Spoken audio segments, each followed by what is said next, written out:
Hello, hello, and welcome back. We're going to be wrapping up this unit today by putting it all together today. We're going to start solving using all four. There's actually 5 methods, but we're not going to be using graphing.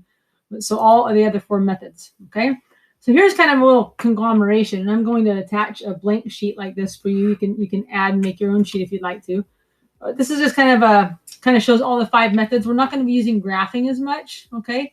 But I wanted to include this so it kind of shows you graphically what it looks like when there's no real solutions, but there is complex solutions. So, when you're solving, don't tell me there's no solutions, because there is. Here's 1 real solution and 2 real solutions. That's what it looks like on a graph. We can solve by taking square roots, and this is kind of what it looks like, okay? Don't forget, when there's a negative, it comes out as an I, all right?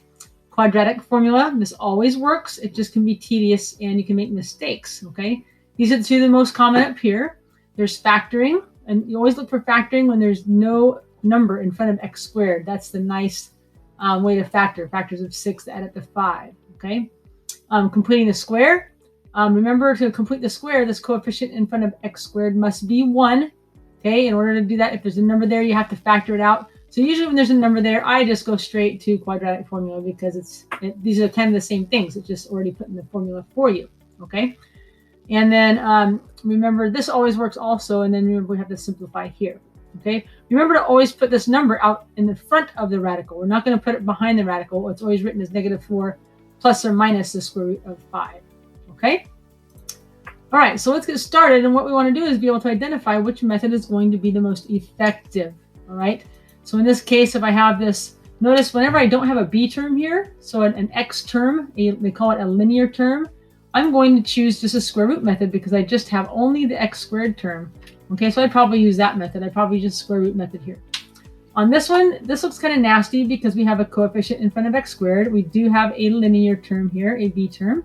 And so I'm probably going to use the quadratic formula here. Okay. As I look at this one, I'm going to notice the first thing I'm going to see is that there's a coefficient of 1 here. And so 1 is odd, so I'm not going to use completing the square. But I'm going to quickly think, is there factors of -30 that add up to -1? And there is, right, 6 and 5. And so I would just factor this guy. Just do a quick factor. Okay. So your job is going to be able to look at these like a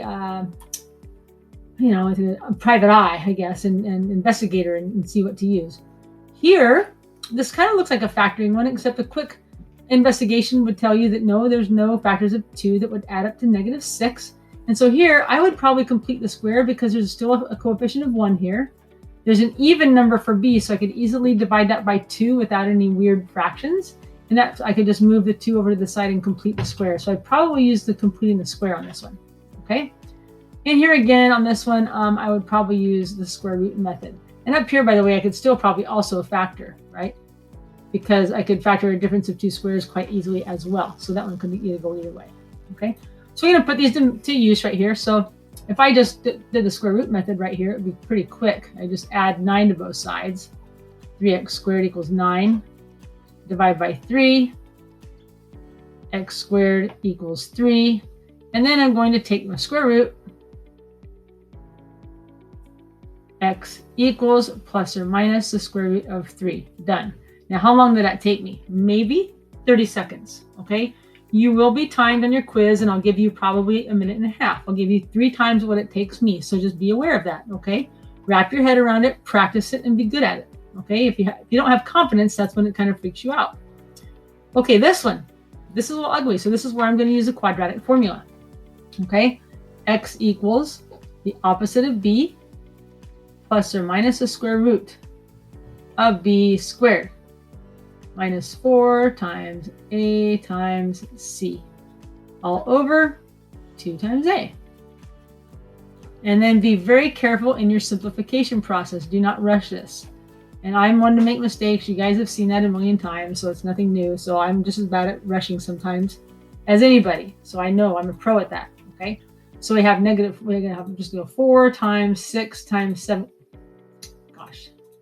4 times 6 times 17.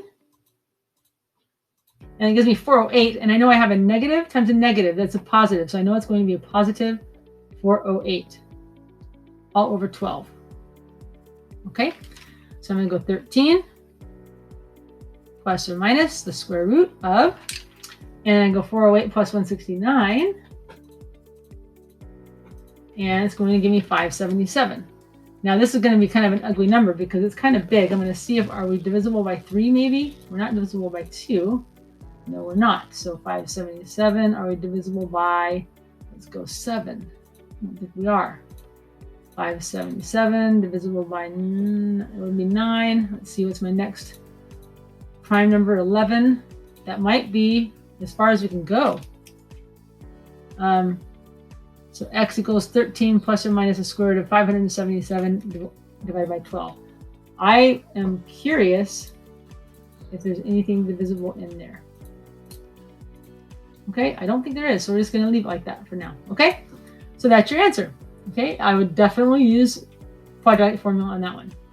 This one, as we said before, we have an easy factors of negative 30 that add up to negative 1, and that's going to give us a negative 6 and a positive 5. So we just go x minus 6, x plus 5 equals 30. I'm going to check myself. Negative 6 times 5 is negative 30. Negative 6 plus 5 is negative 1. So I can take x minus 6 equals 0. X plus 5 equals 0.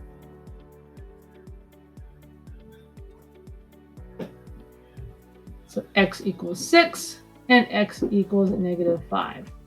So I put x equals 6 and negative 5 together with that. Again, what did that take me? Maybe 30 seconds. Okay, maybe 45 seconds. You know, I'll multiply that by 3 for you guys. So being able to recognize this and not throw it. If you throw these in the quadratic formula, you're going to run out of time. Okay. All right, let's look at this one again. So this one clearly is not factorable. I still have a coefficient of 1 over here, which is nice, and this is even. So that's usually when I do just complete the square because it's pretty easy. So I go x squared minus 6x equals negative 2. And then I'm just going to take half of 6, which is 3, and square it. So I'm just going to add 9 to both sides. Make sure you add it to both sides. Some of your homework, you weren't adding to both sides. Then I'm going to factor x minus 3 squared equals 7. And I'm just going to take a square root. So that's going to give me x minus 3. Don't forget your positive, equals positive and negative square root of 7. And this is another thing that some people were making mistakes on, is when I add 3 to both sides, make sure you put that in the front. So it's going to go my whole number first, and then plus or minus the square root of 7. That is a proper way to write it. So make sure you write it in that form. Okay, and I'm done. That might have taken me a minute. I give you all 3 minutes. Okay. All right, this one here, again, I don't have a b term. I don't have that x term, the linear term. So I'm going to use my square root property because I can just isolate that x squared. So I'm going to just subtract 27. 3x squared equals negative 27. And I'm even changing my colors on this thing. So it's going to take me a little bit longer on that. So x squared equals negative 9. Square root both sides. X equals plus or minus 3, and the negative comes out as an I. Don't forget that. Okay. Now some of these have been all pretty. You're going to see problems where, you know, like this one might have looked like x squared minus 6x equals negative 2, and you'd have to make sure you get everything equal to 0. So don't forget that. Okay. So make sure in these steps you get everything equal to 0. Okay. Make sure you watch for GCFs or common factors. You can divide the entire equation by a number to kind of reduce it down. So watch for that. Okay. Watch for your difference of two squares and so forth, and then just identify what the best method is going to be. Okay.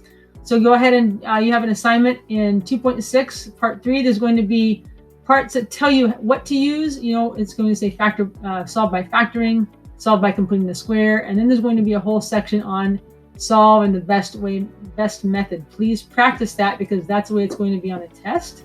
There'll be some telling you which way to do it and some telling you to choose your own method, and you'll be showing your work on that, and it will be timed. Okay, so make sure you're practicing this well, and then I will see you all in the next Zoom. Have a great night.